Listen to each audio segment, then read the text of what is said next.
पंजाब में 1 जून को मतदान होना है और उससे पहले आम आदमी पार्टी ने अपनी पूरी कमर कस ली है। आम आदमी पार्टी की क्या रणनीति है, इस बारे में बातचीत करने के लिए हमारे साथ राज्यसभा सांसद और संगठन महासचिव डॉक्टर संदीप पाठक हैं। संदीप जी, आपको तो पंजाब का आम आदमी पार्टी में चाणक्य माना जाता है। विधानसभा में 92 सीट हासिल करने में आपका बहुत बड़ा योगदान रहा। 13 सीटों पर कैसे फोकस कर पा रहे हैं और क्या लग रहा है आपको नतीजा इसमें? देखिए 13 की 13 सीटें पे स्थिति बहुत अच्छी है। उसका कारण मैं बताता हूँ। सबसे पहला कारण तो ये था कि पंजाब सरकार बनने के बाद से जिस हिसाब से भगवंत मान सरकार ने काम किए, सारे काम ऐसे हैं जो पब्लिक एट लार्ज के डे टू डे लाइफ को डायरेक्टली प्रभावित करती है। तो जनता बहुत खुश है। जनता जब खुश होती है तो आपको चुनाव जीतने के लिए कुछ करना नहीं पड़ता है, जनता आशीर्वाद देती है। वो एक पक्ष हो गया। दूसरा पक्ष, हमने अपने कैंपेन इतने एक्सटेंसिव किए कि हम एक एक घर में दो दो तीन तीन बार गए हैं। सबको समझाया है कि हमने अभी तक ये किया है और आगे की हमारी प्लानिंग ये है। हमारा कैंपेन पूरी तरीके से कंस्ट्रक्टिव और पॉजिटिव रहा है कि भाई हमें 2 साल हुए, इन 2 सालों में हमने ये काम किए, ये काम कर रहे हैं। तो मेरा ये मानना है कि इस बार बहुत अच्छे रिजल्ट आने वाले हैं और वो रिजल्ट का कारण सरकार ने जो काम किया और पार्टी के संगठन ने जिस तरीके से काम किया। अ, कुछ दिन पहले अमित शाह जी ने कहा कि 4 जून के बाद तो सरकार ही नहीं रहने वाली है। हालांकि आप लोगों ने कहा कि इस तरीके से वो सरकारों को खत्म करने का काम कर रहे हैं। आप किस तरीके से लेते हैं? देखिए ये अच्छी बात नहीं है।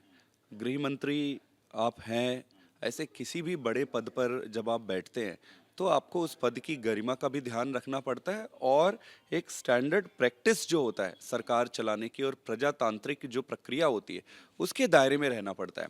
पहली बार ऐसा हुआ है कि भारतीय जनता पार्टी की सरकार आने के बाद सारे प्रजातांत्रिक प्रक्रियाओं का और जो मूल्यों का, प्रजातांत्रिक मूल्य होते हैं जिसके आधार पर कई सारी चीज़ें लिखित में नहीं होती है, बट वो मूल्य होते हैं जिसके आधार पर आप सरकार चलाते हैं।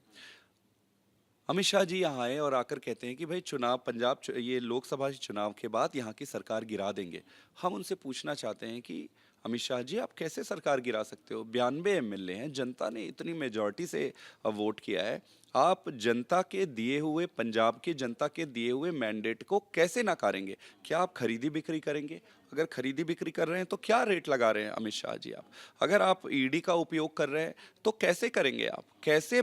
इतने ब्रेजनली आप कैसे करेंगे? हम ये मानते हैं कि आप ये करते आ रहे हैं, लेकिन ये पहली बार ऐसा है कि इतने ओपनली छाती ठोक के चुने हुए सरकार को ठोकने की, गिराने की आप बात कर रहे हो। ये अच्छी बात नहीं है, ये बहुत गंदी बात है और ऐसी प्रक्रियाओं को तुरंत रोकना बहुत ज़रूरी है। प्रधानमंत्री नरेंद्र मोदी का एक नया इंटरव्यू सामने आया है जिसमें वो कह रहे हैं कि जब उनसे पूछा गया कि आप लोग आरोप लगा रहे हैं कि अगर दोबारा मोदी सरकार आती है तो संविधान खत्म हो जाएगा। वो ये कह रहे हैं कि आपके बारे में या पहले संविधान पढ़ लें, कानून पढ़ लें, फिर उसके बारे में बात करें। मैं माननीय मोदी जी से ये प्रश्न पूछना चाहता हूँ कि संविधान क्या है? संविधान में सबसे बड़ा पावर, सबसे ज़्यादा शक्ति दी गई है जनता को। तो जनता अगर कोई सरकार चुनती है तो नरेंद्र मोदी जी और भारतीय जनता पार्टी मुझे ये बताए कि उनको ये अधिकार कहाँ से प्राप्त है कि आप खरीद फरोख्त, गुंडागर्दी, दादागिरी करके जनता के मैंडेट को आप बदलोगे। दिल्ली में जो जनता की चुनी हुई सरकार को आपने अपाहिज बनाने के लिए नए कानून लाके गलत तरीके से कब्जा कर लिया। आप महाराष्ट्र की सरकार गिरा दिए। आप हर चीज़ आप बिहार में कर रहे हैं। पूरे देश में जगह जगह जाके आप खुलेआम अमित शाह जी आके धमकी दे रहे हैं कि अब मैं इस तारीख को। तो संविधान को तो आप पहले समझिए कि जनता के द्वारा चुनी गई सरकार सर्वोपरि होती है। कांग्रेस के साथ आप गठबंधन में कई राज्यों में अपने चुनाव लड़ा, चाहे वो दिल्ली हो, हरियाणा हो, गुजरात हो, पंजाब में अलग लड़ रहे हैं। तो पंजाब में जब अब चुनाव की बात आ रही है तो कांग्रेस भी आप पर आरोप लगा रही है। कल पूर्व मुख्यमंत्री चरणजीत सिंह चन्नी ने कहा कि पंजाब में दिल्ली से बड़ा शराब घोटाला है। आज खुद मल्लिकार्जुन खड़गे अमृतसर में तो कह रहे हैं कि यहाँ पर कानून व्यवस्था ठीक नहीं है, नशा बढ़ गया है। कांग्रेस को यहाँ पर आपको किस तरीके से टैकल कर रहे हैं? देखिए कांग्रेस को मुझे उत्तर देने की ज़रूरत नहीं है। कांग्रेस यहाँ पे कुछ बची वची नहीं है। थोड़े दिन में इनका सारा सुपड़ा वैसे भी जनता जवाब देगी। मैं जवाब देने की मुझे कोई ज़रूरत नहीं है, जनता जवाब देगी। कांग्रेस के साथ हमने गठबंधन किया है। गठबंधन हमने कुछ राज्यों में किया है, पंजाब में नहीं हुआ है। अब बात यह है कि देश की परिस्थिति ऐसी है जहाँ पर देखो, हम और कांग्रेस अलग अलग पॉलिटिकल पार्टी है।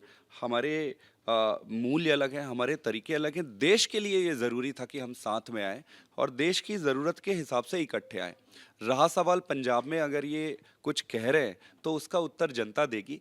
हमारे चुनाव का प्रचार सकारात्मक है, पूरी तरीके से सकारात्मक है। हम स्कूल बनाए उस पे वोट मांग रहे हैं, अस्पताल बनाए उस पे वोट मांग रहे हैं, हम जो काम किया उस पे वोट। अब हमने जो काम किया जो नहीं किया, जनता उसका जवाब देगी। धन्यवाद सर बातचीत के लिए। तो डॉक्टर संदीप पाठक सीधे तौर पर कह रहे हैं कि हम स्कूल, अस्पताल, बिजली, पानी की बात कर रहे हैं, सकारात्मक चुनाव लड़ रहे हैं, किसी को उत्तर देने की जरूरत नहीं है और जनता खुद से जवाब दे देगी। कैमरा में राजेंद्र सिंह के साथ दीपक सिंह रावत, एबीपी न्यूज़, पंजाब।